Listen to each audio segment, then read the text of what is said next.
رسول اللہ صلی اللہ علیہ وسلم رضاعت کی مدت یعنی 2 سال تک دودھ پینے کی مدت ختم ہونے کے بعد بھی حضرت حلیمہ رضی اللہ عنہا کے پاس رہے۔ جب آپ 4 یا 5 سال کے ہوئے تو شق صدر یعنی سینہ مبارک چیرنے کا واقعہ پیش آیا۔ اس کی تفسیر حضرت انس رضی اللہ عنہ سے صحیح مسلم میں مروی ہے کہ رسول اللہ صلی اللہ علیہ وسلم کے پاس حضرت جبرائیل علیہ السلام تشریف لاتے ہیں۔ آپ بچوں کے ساتھ کھیل رہے تھے۔ حضرت جبرائیل علیہ السلام نے آپ کو پکڑ کر پٹخا اور سینہ چاک کر کے دل نکالا، پھر دل سے ایک لوتھڑا نکال کر فرمایا یہ شیطان کا حصہ ہے، پھر دل کو تشت میں رکھا اور زمزم کے پانی سے دھویا اور اسے اس کی جگہ رکھ دیا۔ ادھر بچے دوڑ کر آپ کی ماں یعنی حلیمہ کے پاس پہنچے اور کہنے لگے محمد کو قتل کر دیا گیا۔ ان کے گھر کے لوگ جھٹ پٹ پہنچے، دیکھا تو آپ کا رنگ اترا ہوا تھا۔ اس واقعے سے حلیمہ رضی اللہ عنہا کو خطرہ محسوس ہوا اور انہوں نے آپ کو آپ کی ماں کے حوالے کر دیا۔ چنانچہ آپ 6 سال کی عمر تک والدہ کے ساتھ رہے۔ پھر آپ کی ماں آمنہ کا ارادہ ہوا کہ وہ اپنے شوہر کی یاد وفا میں مدینہ جا کر ان کی قبر کی زیارت کرے۔ چنانچہ اپنے یتیم بچے محمد صلی اللہ علیہ وسلم، اپنی خادمہ ام ایمن اور اپنے سرپرست عبد المطلب کے ساتھ قریب 500 کلومیٹر کا سفر طے کر کے مدینہ تشریف لے گئے اور وہاں 1 ماہ تک قیام کر کے واپس ہوئیں۔ لیکن ابھی واپسی کی سفر شروع ہی ہوئی تھی کہ بیماری نے آ لیا۔ پھر یہ بیماری شدت اختیار کر گئی، یہاں تک کہ مکہ اور مدینہ کے درمیان مقام ابوا میں پہنچ کر وفات پا گئیں۔ بوڑھے عبد المطلب اپنے پوتے کو لے کر مکہ پہنچے۔ عبد المطلب آپ کو کبھی تنہا نہیں چھوڑتے اور آپ کو اپنی اولاد سے بھی بڑھ کر چاہتے تھے اور بڑوں کی طرح آپ کا احترام کرتے تھے۔ جب عبد المطلب کے لیے خانہ کعبہ کے سائے میں فرش بچھایا جاتا، ان کے سارے لڑکے فرش کے ارد گرد بیٹھ جاتے۔ عبد المطلب تشریف لاتے تو فرش پر بیٹھتے۔ ان کی عظمت کے پیش نظر ان کا کوئی لڑکا فرش پر نہ بیٹھتا، لیکن رسول اللہ صلی اللہ علیہ وسلم تشریف لاتے تو فرش پر ہی بیٹھ جاتے۔ ابھی آپ کم عمر بچے تھے، آپ کے چچا حضرات آپ کو پکڑ کر اتار دیتے، لیکن جب عبد المطلب انہیں ایسا کرتے دیکھتے تو فرماتے میرے اس بیٹے کو چھوڑ دو، اللہ کی قسم اس کی شان نرالی ہے، پھر انہیں اپنے ساتھ اپنے فرش پر بیٹھا لیتے۔ آپ کی عمر ابھی 8 سال 2 مہینے 10 دن کی ہوئی تھی کہ دادا عبد المطلب کا بھی سایہ شفقت اٹھ گیا۔ ان کا انتقال مکہ میں ہوا اور وہ وفات سے پہلے آپ صلی اللہ علیہ وسلم کے چچا ابو طالب کے حوالے سونپ دیا، جو آپ کے والد عبداللہ کے سگے بھائی تھے۔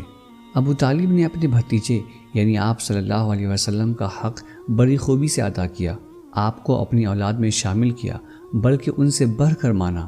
آپ صلی اللہ علیہ وسلم کا کوئی خاص کام نہیں تھا، آپ صلی اللہ علیہ وسلم بکریاں چراتے تھے اور مکہ میں بھی اہل مکہ کی بکریاں چرائی۔ 25 سال کی عمر ہوئی تو حضرت خدیجہ رضی اللہ عنہا کا مال لے کر تجارت کے لیے ملک شام تشریف لے گئے۔ حضرت خدیجہ ایک معزز مالدار تاجر خاتون تھیں، لوگوں کو اپنا مال تجارت کے لیے دیتی تھیں۔ انہوں نے جب آپ صلی اللہ علیہ وسلم کی راست گوئی، امانت اور اعلیٰ اخلاق کے بارے میں سنا تو انہوں نے پیغام کے ذریعہ پیشکش کی کہ آپ صلی اللہ علیہ وسلم ان کا مال لے کر تجارت کے لیے ان کے غلام میسرہ کے ساتھ ملک شام تشریف لے جائیں۔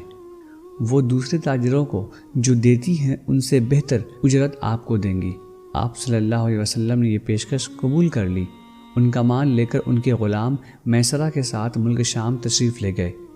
جب آپ صلی اللہ علیہ وسلم مکہ واپس تشریف لائے اور حضرت خدیجہ رضی اللہ عنہا نے اپنے مال میں ایسی امانت و برکت دیکھی جو اس سے پہلے کبھی نہ دیکھی تھی، ادھر ان کے غلام میسرہ نے آپ صلی اللہ علیہ وسلم کے شیریں اخلاق، بلند پایہ کردار اور امانت داری کے متعلق اپنی بات بیان کیے تو حضرت خدیجہ رضی اللہ عنہا کو بہت خوشی ہوئی۔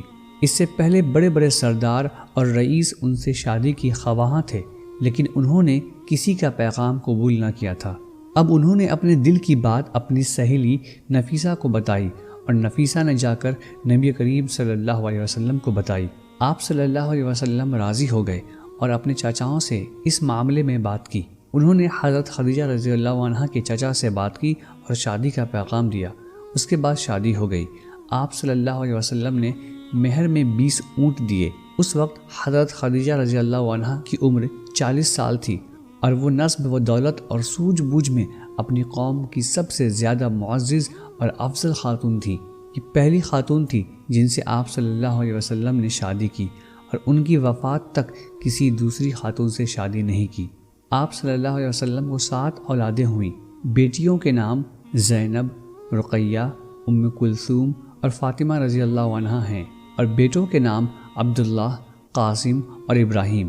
زینب، رقیہ، ام کلثوم، فاطمہ، عبداللہ اور قاسم حضرت خدیجہ رضی اللہ عنہ سے پیدا ہوئیں، اور ابراہیم حضرت ماریہ رضی اللہ عنہ سے پیدا ہوئی۔ آپ صلی اللہ علیہ وسلم کے سب بیٹے بچپن ہی میں انتقال کر گئے، البتہ بیٹیوں میں سے ہر ایک نے اسلام کا زمانہ پایا اور مسلمان ہوئی، لیکن حضرت فاطمہ رضی اللہ عنہ کے سوا باقی سب کا انتقال آپ صلی اللہ علیہ وسلم کی زندگی میں ہی ہو گیا۔